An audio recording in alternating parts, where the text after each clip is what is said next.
Naman oh, may bumulwak na naman oh. Yun, may mga isda pala na kinuha oh. May perwisyo dulot ng baha do guys oh. Bulwak dyan, yun, bumulwak oh. Ayan guys, sa amin kami kalaw shoutout, good morning, good afternoon, good evening. Grabe, matinding ulan ngayon ang naranasan ng Kamaynilaan ngayong may bagyo. Nandito tayo sa Raha Sulaiman Park. Yan po. So, update natin ang nangyayaring bagyo dito sa ating bansa, no? Ito na, todo na ang Manila Bay. Tingnan natin kung ano nga kalagayan doon. Punta tayo Manila Bay, tingnan natin yan guys, ano, ang kalagayan ng Manila Bay. Oh, grabe ng ulan. So, sa mga motorista, ingat-ingat palagi guys, oh, grabe.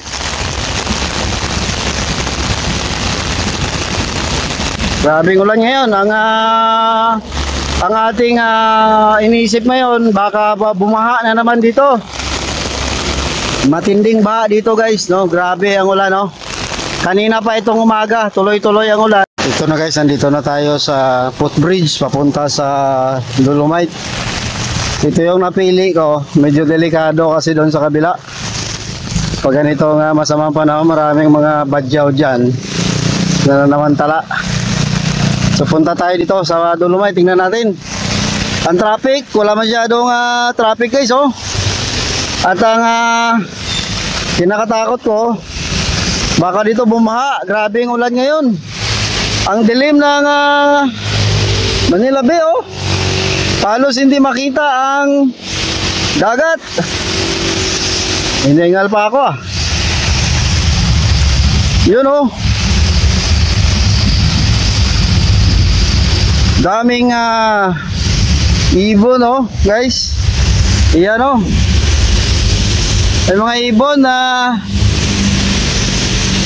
nagpahinga sa batuhan. Oh. So yan ang Dolomite Sand Beach guys, no? Pag bagyo. Oh. May mga ibon pala diyan pag malakas ang ulan, nandyan sila nakisilong yan oh. Yung mga puti na yan, mga ano yan, mga tagak, no? At nakita natin sa, kung may nakita kayo, may bumubulwak guys. Yung bumubulwak na yan sa gitna, oh, wala na no. Pero kanina may nakita ako nagbubulwak dyan. Yun, bumubulwak oh. Yun yung outfall nila. Yung kung natandaan nyo, may hinukay sila dito at may binaon silang tubo. Yun po ang outfall, no? So lumalabas ang tubig doon dahil maulan, malakas yung current ng tubig. Yun, lumipad na yung mga tagak. Yun, may mga isda pala na kinuha oh. May mga maliliit na isda, no, na kaya kinuha ang mga ibon, kinain, no. Yan, maraming isda na nagtalunan. Kaya nagliparan yung mga ibon doon. Maliliit na isda. Yan. Yun, no.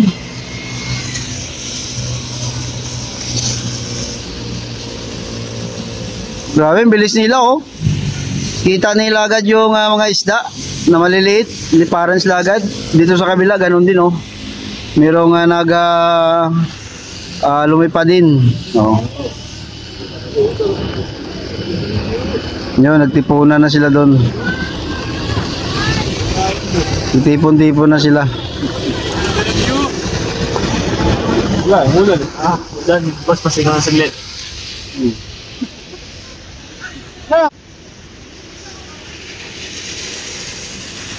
So yun no, may nag-aabang lang pala sila, yung mga ibon.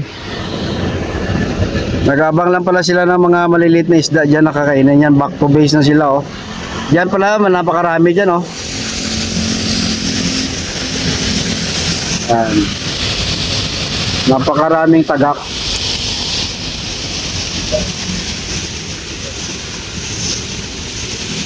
So medyo huminto ang konti ang ulan, pero maya-maya guys ay titira na naman yan. Ang dilim ng kalangitan ngayon. At ang mga barko sa gitna hindi na makita. Natakpan na ng pag, no? Pags, no?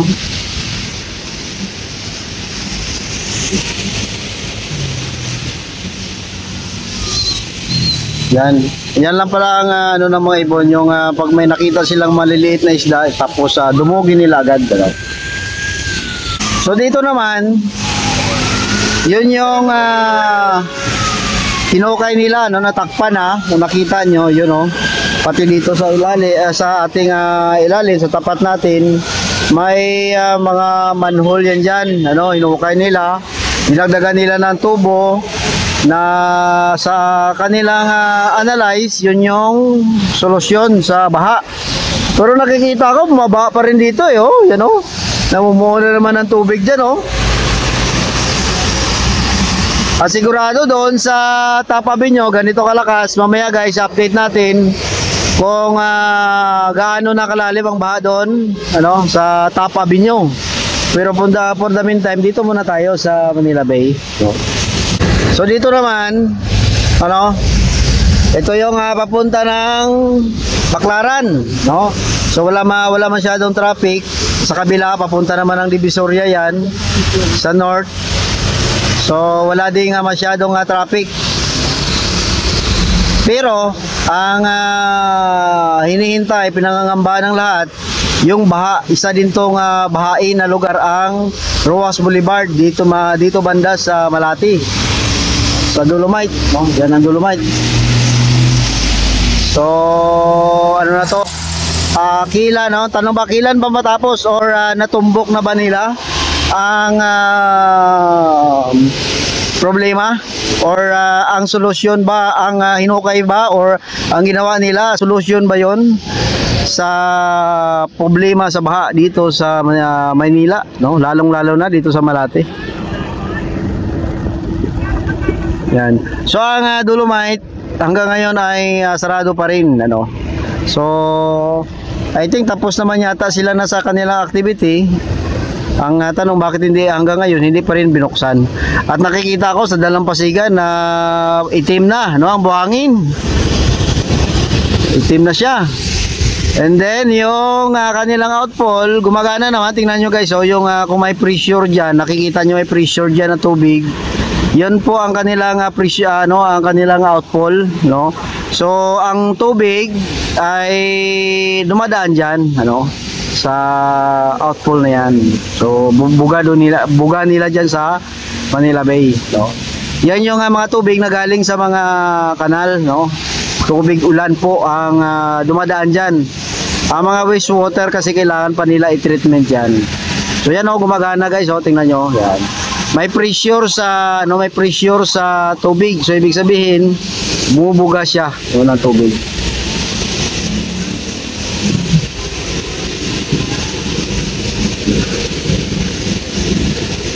So, diba?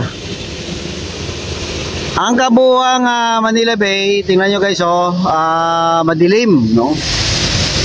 At may parating pa na ulan. Tingnan nyo yung itim ng ulap na yan. At nakikita ko bandang Mua, umuulan na yan. Tuloy-tuloy kasing ulan. Hinto siya, tulad ngayon, huminto siya, mambon. Maya-maya, lalakas na naman. Ganyan lang ang sistema dito, no, sa Kamaynilaan. Pero no, sa ibang lugar guys, ano, ng ating bansa ay malakas, talagang matindi ang binsala ng bagyo. So lagot na naman ang mga kontraktor ngayon ng flood control, sila naman ang sisihin nito. So dito sa Manila, video obswelto muna sila kasi wala namang baha dito. Pero pag may baha, yan naman ang sisihin, ano, yung mga flood control, mga ghost project, ano, yan.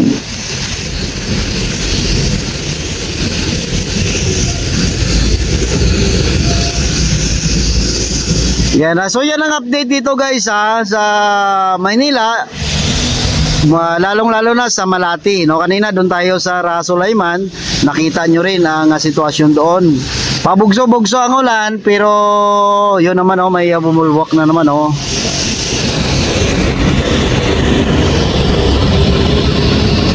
Yun, bumulwak na naman, So ganun lang siya, no.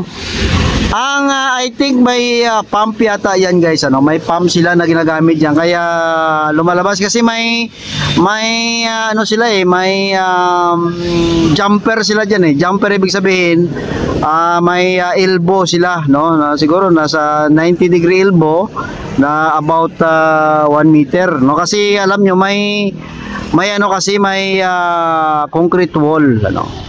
Ayan ang concrete wall na yan, yan ang nakikita nyo na yan. Parang pinatalo nila, no? Pinatalo nila ang tubo. So tawag diyan jumper. So may motor kasi kung walang pump yan, sigurado hindi yan makabuga ng tubig, no? So diyan pala nila yan banda nilagay or ang distansya diyan banda, no. Hindi lang natin makakita kasi sa malapitan hindi tayo makapasok.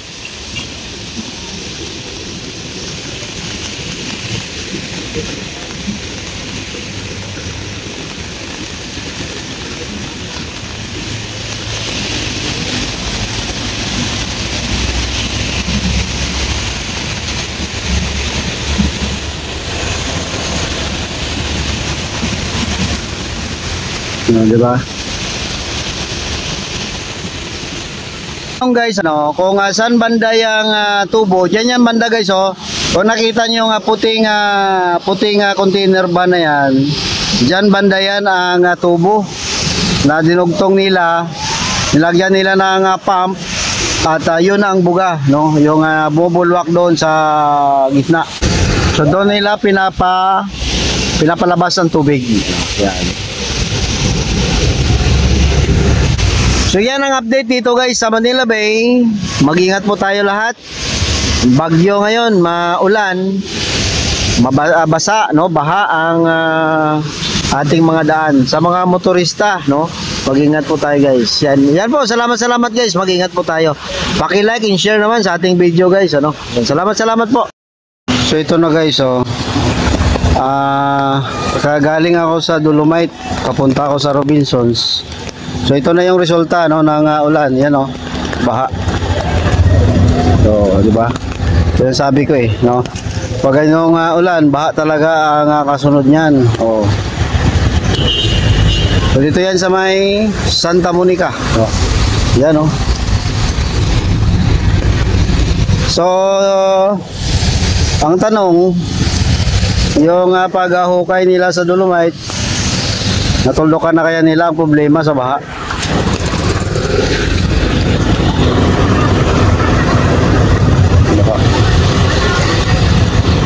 O, diba? Perwisyo dulot ng baha. Ito guys,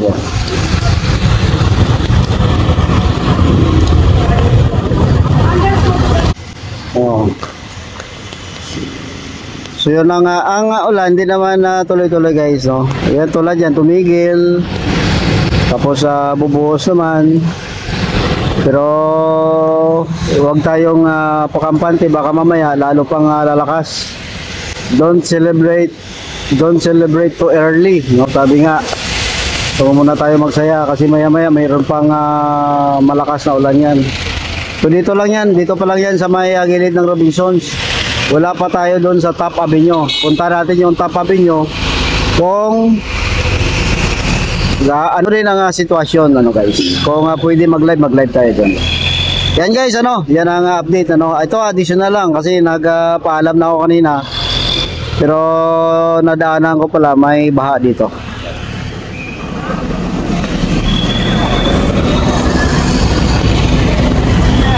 Hanggang doon yan sa Pedro Hill na guys, ano. Pedro Hill Street.